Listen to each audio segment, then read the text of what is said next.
di mana setiap rasa membawa kita lebih dekat dengan jantung Indonesia. Kuliner Nusa Tenggara Barat, nikmati tradisi, jelajahi rasa.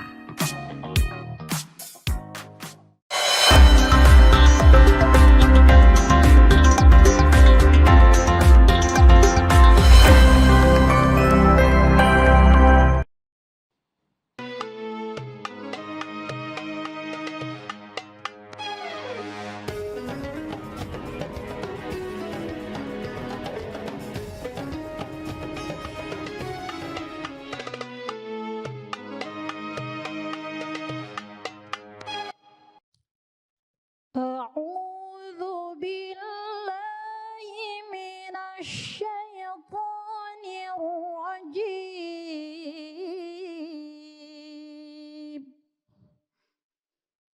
بسم الله الرحمن الرحيم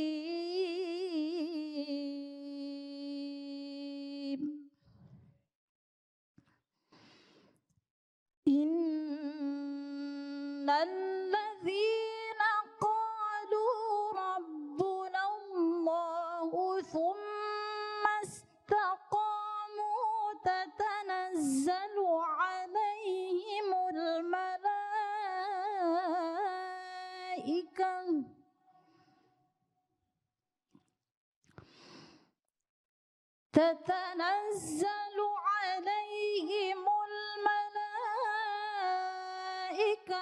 ألا تخافوا ولا تحزنوا وأبشروا بالجنة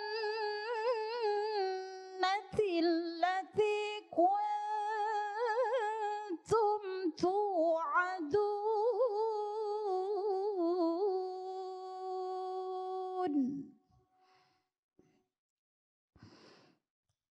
نحن أولياؤكم في الحياة الدنيا وفي الآخرة ولكم فيها ما تشتهي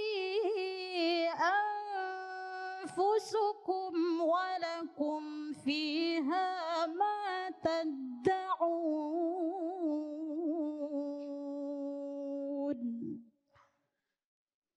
صدق الله العظيم.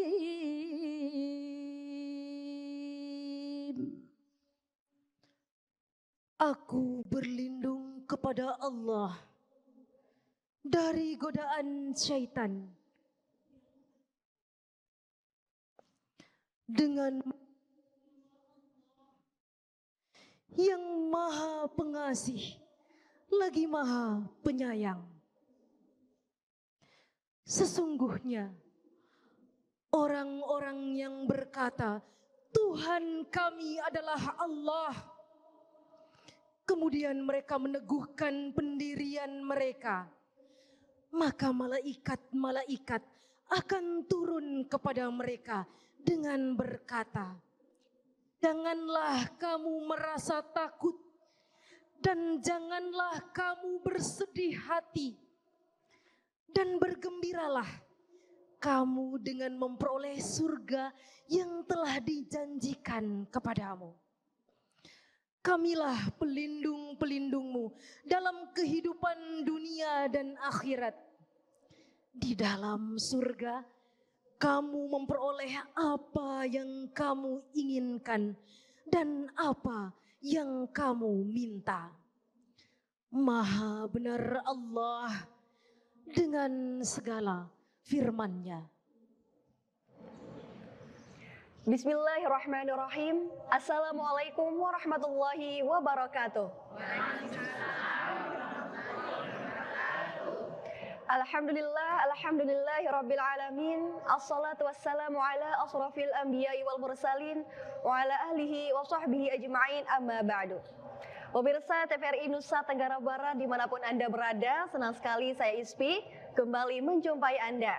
Tentunya dalam acara yang insya Allah akan senantiasa menambah ilmu dan wawasan keislaman kita. Di mana lagi kalau bukan di Syiar dan Syair. Syiar penuh cahaya, syair penuh makna. Dan pemirsa, pada kesempatan kali ini narasumber kita yakni Ustadz Haji Ahmad SHGMM selaku pimpinan Majelis Ta'lim Wanita Islam Kota Bima. Assalamualaikum warahmatullahi wabarakatuh. Assalamualaikum warahmatullahi wabarakatuh. Ustaz, apa kabarnya hari ini Ustaz? Alhamdulillah. Sehat. Alhamdulillah Ustaz, semoga selalu diberikan kesehatan Ustaz. Amin amin ya rabbal alamin. Baik pemirsa, mulai tema kita pada kesempatan kali ini adalah menata hati untuk istiqomah beribadah. Dan di sini saya sudah ditemani oleh ibu-ibu soleha dari Majelis Ta'lim Wanita Islam Kota Bima. Assalamualaikum warahmatullahi ibu-ibu. Masya Allah. Apa kabarnya hari ini? Baik, alhamdulillah ibu-ibu, semoga senantiasa diberikan kesehatan dan keberkahan dalam setiap aktivitasnya ibu-ibu. Amin amin ya rabbal alamin. Ibu-ibu sudah siap dengan kajian kita hari ini? Siap. Karena itu saya ingin cek semangatnya dulu ibu-ibu. Syiar syair, syiar penuh cahaya, syair penuh makna. Baik, ibu-ibu dan pemirsa, mulai tema kita pada kesempatan kali ini adalah menata hati untuk istiqomah beribadah. Karena menjaga semangat beribadah itu mudah diucapkan, namun seringkali tidak mudah untuk dijalankan. Kadang semangat naik, kadang juga semangatnya bisa menurun begitu. Lalu bagaimana terkait dengan penjelasan lebih mendalam terkait tema kita pada kesempatan kali ini, langsung saja kita akan dengarkan dari Ustaz. Baik, langsung saja Ustaz, silakan. Terima kasih. Bismillahirrahmanirrahim. Assalamualaikum warahmatullahi wabarakatuh. Alhamdulillah, wassalatu wassalamu ala rasulillah wa ala alihi wassahabi ajma'in, amma ba'du. Pemirsa TVRI Nusa Tenggara Barat, semoga dirahmati dan dimuliakan Allah di mana saja berada. Ibu-ibu anggota Majelis Ta'lim Wanita Islam Kota Bima yang sama-sama juga dirahmati dan dimuliakan Allah, semoga diberi kekuatan, keafiatan, sehat walafiat. Amin. Amin ya rabbal alamin. Berbicara terkait dengan teknik menata hati agar istiqomah, taat dan beribadah kepada Allah Subhanahu wa taala. Ini bicara hati ini luar biasa. Ada 3 potensi dalam diri ini ya, yang memang Allah karuniakan kepada kita. Yang pertama qalbu, hati. Kemudian yang kedua nafsu atau jiwa. Dan yang ketiga itu adalah ruh. Nah, 3 hal ini memiliki fungsi yang mengarah kepada pribadi orang itu istiqomah. Nah, jadi istiqomah kepada Allah Subhanahu wa taala. Dan istiqomah ini sendiri itu tingkat terakhir. Itu boleh dikata akhlak atau puncak dari karakter seseorang melalui proses panjang. Ya, tidak serta-merta dia langsung istiqomah, tidak. Jadi butuh proses ini Mbak ya. Butuh proses. Nah, untuk itu kita sedikit kembali dulu di masalah hati ini ya. Jadi hati ini apakah dikuasai oleh malaikat atau dikuasai oleh setan begitu maksudnya. Jangan sampai kita punya hati tetapi bukan kita yang menguasainya. Nah, ini masalahnya. Nah, kembali di situ di dalam kitab Ihya-nya Imam Al-Ghazali ya, pembagian hati itu hati manusia ya. Hati manusia itu ada 3 gitu. Nah, yang pertama itu qalbun salim. Ini hati yang sehat. Ini hati yang hidup, ini hati yang eksis ini. Ini hati yang memiliki sensitif ya, peka terhadap seruan Allah. Ya, jadi hati ini hati yang luar biasa. Dia peka. Jadi hati inilah yang kita dambakan ini yang pertama nih, qalbun salim. Ya kan? Jadi qalbun salim ini. Ya. Kemudian yang kedua, hati yang qalbun marid, hati yang sakit. Ya, hati yang sakit. Ya, hati yang sakit ini kalau orang sudah malas beribadah, kalau orang sudah mau-maunya saja itu sholat dan seterusnya, itu dia dalam mengidap penyakit yang hati yang sakit, dia itu hati yang sakit. Ya, jadi ini atau mudah membicarakan aib dan kejelekan orang itu representasi daripada penyakit batin. Penyakit batin itu. Ya, jadi mudah gitu menilai orang, menjustis orang. Ya, jadi itu. Kemudian yang ketiga, ini yang berbahaya nih, qalbun mayyit. Apa itu qalbun mayyit? Hati yang mati. Kalau hati yang sakit masih bisa, tapi yang mati ini yang sungguh luar biasa. Tidak ada sedikit pun spirit ibadahnya, tidak ada, tidak nyambung gitu, tidak nyambung. Jadi yang Allah konekkan dengan kita ini adalah hati di sini.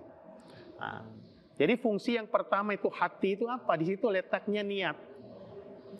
Jadi niat itu ada di dalam hati, bukan di lisan. Hanya lafadznya saja itu di lisan. Ibadah qalbiyah itu ibadah niat. Jadi niat. Yang kedua prasangka. Jadi orang prasangka baik, prasangka buruk itu berangkat dari hati. Maka ada istilah itu positive thinking, husnul dzan gitu. Beda dengan negative thinking. Itu penyakit batin itu, penyakit hati. Semuanya itu disuudzonkan, di negative thinking kan, tidak boleh itu. Itu. Nah, kemudian yang ketiga itu hati juga itu tempatnya ilmu gitu. Di hati itu tempatnya ilmu. Juga tempatnya ilham. Sehingga ada kecondongan hati. Nah, kecondongan hati kan, untuk melahirkan kecondongan hati kita harus sholat istikharah kan. Nah, itu hati itu nanti apa condong kepada yang B atau yang C, ada dua pilihan. Nah, itu ilham muncul di kita. Maka dalam diri ini ada fatwa.